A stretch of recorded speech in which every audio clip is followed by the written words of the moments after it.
우리 다 같이 다소신경으로 신앙 고백하겠습니다. 전능하사 천지를 만드신 하나님 아버지를 내가 믿사오며 그 외아들 우리 주 예수 그리스도를 믿사오니 이는 성령으로 잉태하사 동정녀 마리아에게 나시고 본디오 빌라도에게 고난을 받으사 십자가에 못 박혀 죽으시고 장사한 지 사흘 만에 죽은 자 가운데서 다시 살아나시며 하늘에 오르사 전능하신 하나님 우편에 앉아 계시다가 저리로서 산자와 죽은 자를 심판하러 오시리라. 성령을 믿사오며 거룩한 공회와 성도가 서로 교통하는 것과 죄를 사하여 주시는 것과 몸이 다시 사는 것과 영원히 사는 것을 믿사옵나이다. 아멘. 찬송가 425장입니다.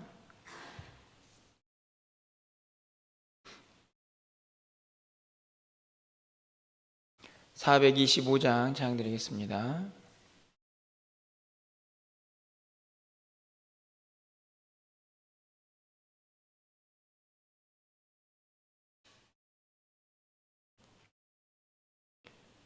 주님의 뜻을 이루소서. 고요한 정에 기다리니 진흙과 같은 날 빚으사 주님의 영상 만드소서. 주님의 뜻을 이루소서. 주님 발 앞에 엎드리니 나의 맘속에 살피시사 눈보다 이게 하옵소서. 주님의 뜻을 이루소서. 병들어 몸이 피곤할 때 권능의 손을 내게 펴서 강건케 하여 주옵소서. 주님의 뜻을 이루소서. 온전히 나를 주장하사 주님과 함께 동행함을 만민이 알게 하옵소서. 아멘. 오늘 하나님 말씀은 출애굽기 9장 1절에서 12절까지 말씀입니다. 불편하셔도 마스크를 꼭 써주시기 바랍니다. 출애굽기 9장 1절에서 12절까지 말씀입니다.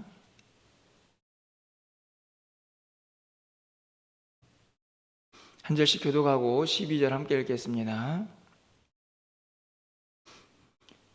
여호와께서 모세에게 이르시되 바로에게 들어가서 그에게 이르라. 히브리 사람의 하나님 여호와께서 말씀하시기를 내 백성을 보내라. 그들이 나를 섬길 것이니라.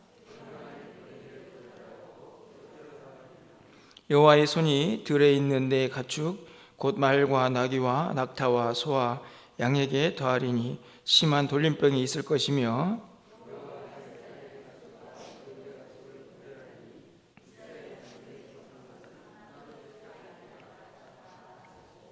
여호와께서 기한을 정하여 이르시되 여호와가 내일 이 땅에서 이 일을 행하리라 하시더니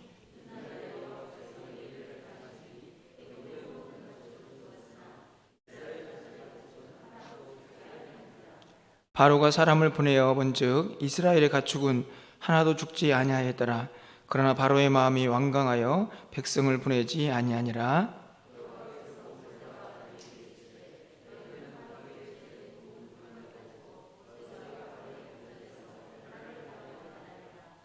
그 죄가 애굽 온 땅에 티끌이 되어 애굽 온 땅의 사람과 짐승에게 붙어서 악성 종기가 생기리라.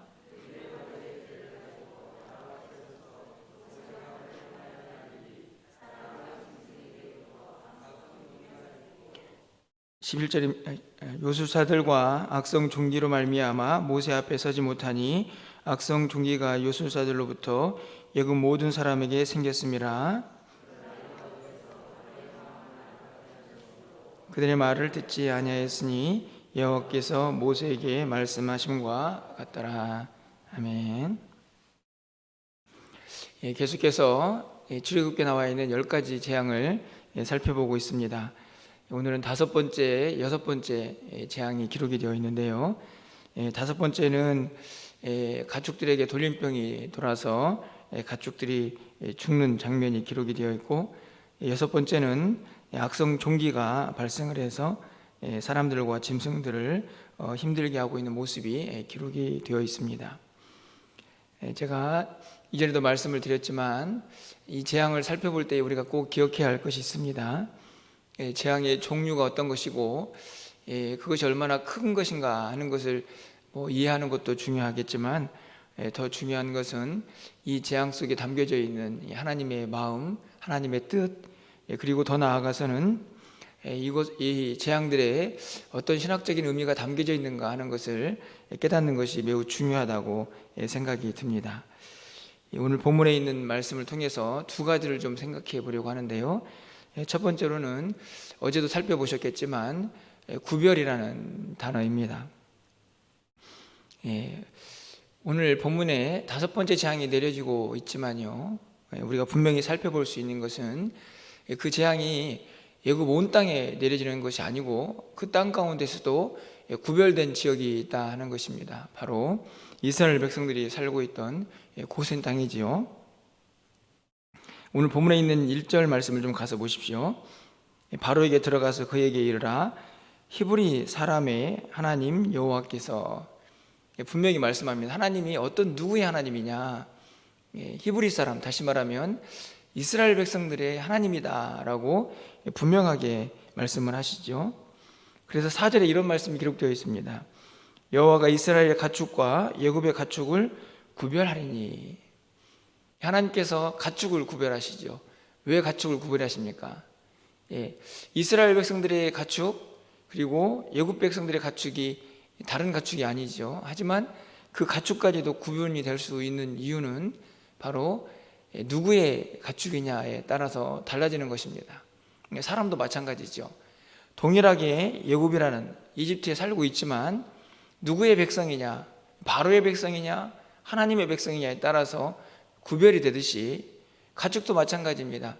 누구의 가축이냐, 애굽 사람의 가축이냐, 또 하나님의 이스라엘 백성들의 가축이냐에 따라서 분명히 구별될 것이다라는 말씀을 기록을 하고 있는 것이지요. 그래서 어떤 일이 벌어집니까? 6절 말씀을 좀 가서 보시면, 이튿날에 여호와께서 이 일을 행하시니 애굽의 모든 가축은 죽었으나 이스라엘 자손의 가축은 하나도 죽지 아니한지라. 하나님께서 구별하겠다라고 하신 말씀대로 완전히 구별되어서 이스라엘 백성들의 가축은 하나도 죽지 않았다. 7절 말씀을 보면 바로는 정말 이게 확실한가? 이것을 좀 확인하고 싶었던 것 같습니다. 사람을 보내어서 정말 이스라엘 백성들의 가축이 죽지 않았는가를 확인하죠. 하지만 하나님께서 하신 말씀대로 분명한 구별이 일어나고 있습니다. 아마 어제도 살펴보았을 텐데요, 어제 네 번째 재앙인 파리 재앙이 애굽에 내려지게 되죠. 8장 22절 상반절에 어떻게 기록이 되어 있습니까? 그날에 나는 내 백성이 거주하는 고센 땅을 구별하여. 고센 땅이 특별한 게 아니죠. 그 땅이 특별해진 이유가 있습니다. 왜 그럴까요? 하나님의 백성인 이스라엘 백성들이 그곳에 살고 있었기 때문입니다. 하나님께서 구별하시겠다, 그곳에는 파리가 없겠다라고 분명히 말씀을 하시죠. 오늘은 가축을 구별하시고요, 그리고 어제는 땅을 구별하셨습니다. 바로 이어지는 8장 23절 말씀입니다. 내가 내 백성과 내 백성 사이를 구별하리니. 그렇죠. 땅을 구별하는 이유가 그곳에 누가 살고 있느냐, 내 백성이 살고 있느냐, 네 백성이 살고 있느냐, 하나님께서 분명하게 구별하시겠다, 이렇게 말씀을 하고 있습니다. 문득 이런 생각이 들었습니다. 이스라엘 백성들은요, 이 5가지, 6가지 재앙이 내리는 동안에 자기들이 구별된 백성이라는 사실을 알았을까요? 몰랐을까요? 기록은 되어 있지 않습니다. 하지만 중요한 것은요, 이것을 깨닫는 것이 매우 중요했을 것이라는 사실입니다. 하나님이 정말 원하시는 것, 그것은 이 백성들이 지금 바로왕과 또 애국의 백성들이요, 이 고난을 당해서 이 재앙 가운데에서 고통당하고 허덕이는 그 모습이 아니고, 이 재앙을 통해서 이스라엘 백성들이 분명히 깨달아야 할 것, 내가 지금 이 백성과 또 하나님의 백성 사이를 어떻게 구별하고 있는가 하는 것을 그들이 분명하게 깨닫기를 바라셨을 것입니다. 구분이 아니고 구별이죠. 늘 말씀을 드리지만 구분은 둘 사이를 완전히 갈라놓는 것을 의미합니다. 구별은 그곳에 있지만 그 안에서 구별되게 사는 것을 의미하죠. 그래서 우리 모두가 이 땅을 살아가는 동안에 구분이 아니고 구별이라는 단어를 사용하는 것입니다. 하나님의 백성은요, 세상과 이분법적으로 나눠져서 세상 따로, 교회 따로, 성도 따로 이렇게 사는 것이 아니고 그곳에서 살지만 구별되어 사는 것입니다. 그래서 세상 속에서 빛과 소금을 감당할 수가 있는 것이지요. 만약에 그렇다고 하면, 구분이라고 하면 세상 속에 있을 필요가 없는 것입니다. 우리는 다 산으로 들어가서 구분되어 사는 것이죠. 하지만 분명히 성경은 이야기합니다. 구별이다. 너희가 세상 속에 살고 있지만 그곳에서 특별히 하나님의 백성으로 구별되어서 하나님의 뜻을 이루고 선포하고 그렇게 거룩한 백성으로 살아가야 한다는 사실을 분명하게 가르쳐주고 있습니다. 어찌 보면요, 사실은 우리의 모든 삶이 이 구별에서 시작이 되죠. 우리가 세상 속에 살고 있지만 하나님께서 우리를 특별히 택하셔서 불러내셔서 세상과 우리가 구별되어 살아갑니다. 뿐만 아니라 교회도 마찬가지죠. 세상과 교회가 구별되어 살아갑니다. 하나님께서 그렇게 거룩하게 구별하셨기 때문이죠. 여러분에게 한번 질문을 드려보겠습니다. 이 구별된 삶이 여러분을 힘들게 하십니까? 아니면 기쁘게 하십니까? 우리가 종종 세상을 살다 보면요, 구별되지 않은 사람들이 다수지요. 우리가 보통 한국에 있는 기독교인들을 이전에는 4분의 1 이런 이야기를 했었습니다. 그런데 지금은 숫자가 많이 줄었고 절대 4분의 1이 되지 않는 그런 상황에 놓여 있죠. 만약에 4분의 1이라고 해도 4분의 3은 믿지 않는 자들이죠. 사실은 굉장히 많은 다수가 구별되지 않은 상태에 있습니다. 여기도 마찬가지입니다. 이집트라는 큰 나라에, 애굽이라는 큰 나라에 고센 땅은 매우 작은 지역이고 이스라엘 백성 수도 매우 부족하고 작은 숫자죠. 하지만 하나님께서 그들을 구별하셨습니다. 어찌 보면요, 그 다수 속에 속하지 못한 것에 대한 불안도, 염려도, 또 힘듦이 분명히 있을 것입니다. 하지만 중요한 것은 하나님의 백성으로 구별됐다는 사실을 깨닫고 그것이 부담스럽고 그것이 우리에게 무척 힘들고 어려운 무거운 짐이 되는 것이 아니고 그 구별이 얼마나 행복하고 귀한 것인가 하는 것을 깨닫는 것이죠. 이스라엘 백성들은 그것을 깨달아야 했습니다. 나는 구별된 하나님의 백성이다. 하나님께서 땅을 구별하시고 그것뿐만 아니라 가축까지도 이스라엘 백성들의 가축이었기 때문에 구별하셨다는 사실을 분명하게 말씀을 하고 있는 것이죠. 오늘 이 말씀을 통해서 이 아침에 우리 모두가 그런 마음을 좀 가졌으면 좋겠습니다. 내가 구별된 백성이라는 사실을 가장 먼저 깨닫는 것이 중요할 것입니다. 뿐만 아니라 이 구별이 우리를 힘들게 하고 그 의무를 다하는 것이 무척 때로는 우리에게 무겁게 느껴지기도 하지만 이것이 얼마나 큰 은혜인지를 한번 깨달으시며 좀 감사할 수 있는 이 아침이 되었으면 좋겠다, 이런 생각을 가져보게 됩니다. 뿐만 아니라 이런 기도도 나오게 되네요. 이스라엘 백성들이 이 재앙 가운데에서 온전히 구별되었던 것처럼 이 코로나가 계속되고 있는 이 상황 속에서 이 말씀을 준비하면서 저는 이런 기도를 하게 됩니다. 하나님, 우리 사랑하는 성도들을 좀 지켜주시고 특별히 구별하여 주십시오. 우리 교회도 좀 구별하셔서 하나님의 은혜가 하나님의 이 땅 가운데에 넘쳐나기를 소망하는 마음도 갖게 됩니다. 여러분 모두가 이 구별됨에 대한 이 단어를 오늘 이 아침에 좀 다시 한번 붙잡으시고 하나님의 구별된 백성답게 기쁨과 감사를 가지고 또 거룩한 백성으로 이 땅을 살아갈 수 있는 오늘 하루가 될 수 있기를 간절히 소망합니다. 두 번째로 생각해 볼 수 있는 것은요, 완악이라는 단어입니다. 오늘 본문에 있는 말씀을 보면 바로의 마음이 완악했다, 완강했다 이렇게 말씀을 하고 있죠. 다섯 번째 재앙이 끝난 다음에 7절 말씀을 좀 가서 보십시오. 우리 7절 말씀을 좀 함께 읽어보도록 하겠습니다. 7절입니다. 바로가 사람을 보내어 본즉 이스라엘의 가축은 하나도 죽지 아니하였더라. 그러나 바로의 마음이 완강하여 백성을 보내지 아니하니라. 바로의 마음이 완강했습니다. 완악했다는 말이죠. 절대로 바뀌지 않았다는 말입니다. 여섯 번째 재앙이 기록된 이후에 또 완악이라는 단어가 등장을 합니다. 12절이죠. 우리 12절 말씀도 함께 읽어보도록 하겠습니다. 그러나 여호와께서 바로의 마음을 완악하게 하셨으므로 그들의 말을 듣지 아니하였으니 여호와께서 모세에게 말씀하심과 같더라. 이 구절을 보면 바로가 주체가 된 것이 아니고 그 바로의 마음을 하나님께서 완악하게 하셨다 이렇게 기록을 하죠.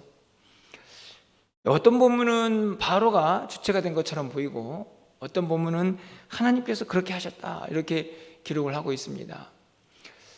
결과적으로는 완악이라는 단어가 동일하게 사용이 되고 있고 바로의 마음은 완악하죠. 그런데 이 일을 누가 하셨느냐 하는 이야기를 계속 다루고 있는데요, 도대체 어떻게 하셨길래 바로의 마음이 완악했을까를 생각해 봐야 합니다. 분명 하나님의 주권이 이 가운데 역사하죠. 왜냐하면 하나님은 사람의 마음을 주관하시기 때문이죠. 우리의 마음도 하나님이 주관하시는 것을 우리는 믿고 있습니다. 그런데 이 본문을 잘 보십시오. 바로를 어떻게 하셨길래 바로의 마음이 완악했을까요? 정말 하나님께서 바로의 마음을 완강하게 완악하게 이렇게 계속해서 고집을 피울 수 있도록 하나님이 계속 압력을 넣으신 것일까요? 과연 그것이 맞는 해석일까? 물론 그렇게 해석해도 하나님의 주권은 전혀 문제가 없어 보입니다. 하지만 이런 해석도 있습니다. 어떤 해석이냐 하면요, 하나님께서 어떤 식으로 바로의 마음을 완악했느냐 하는 것에 대한 문제인데요, 어떤 학자들은 이렇게 해석을 하기도 합니다. 그냥 그대로 두는 것이죠. 바로의 마음을 하나님께서 감동시켜서 이스라엘 백성들을 내보내야겠다라고 생각하는 것이 아니고 그냥 그 인간의 마음 그대로 내버려 둔 상태를 하나님이 그의 마음을 완악하게 하셨다라고 해석을 하기도 합니다. 사실 어떤 것이든지 간에 하나님의 주권이 손상되는 일은 없죠. 왜냐하면 하나님이 내버려 두는 것도 하나님의 주권이기 때문입니다. 그런데 왜 이런 해석을 하느냐가 중요한데요, 왜 이런 해석을 할 것 같습니까? 인간의 마음은요, 본래 완악합니다. 인간의 마음은 그대로 두면 항상 죄성을 따라서 우리 안에 있는 죄의 본성을 따라 행할 수밖에 없다는 사실을 하나님은 너무나 잘 알고 계시죠. 이 사실을 분명히 밝히고 있는 본문이 이 로마서에 있는 바울의 고백 속에서 드러나 있습니다. 여러분이 나중에 좀 가서 살펴보시면요, 제가 먼저 오늘은 읽어드리도록 하겠습니다.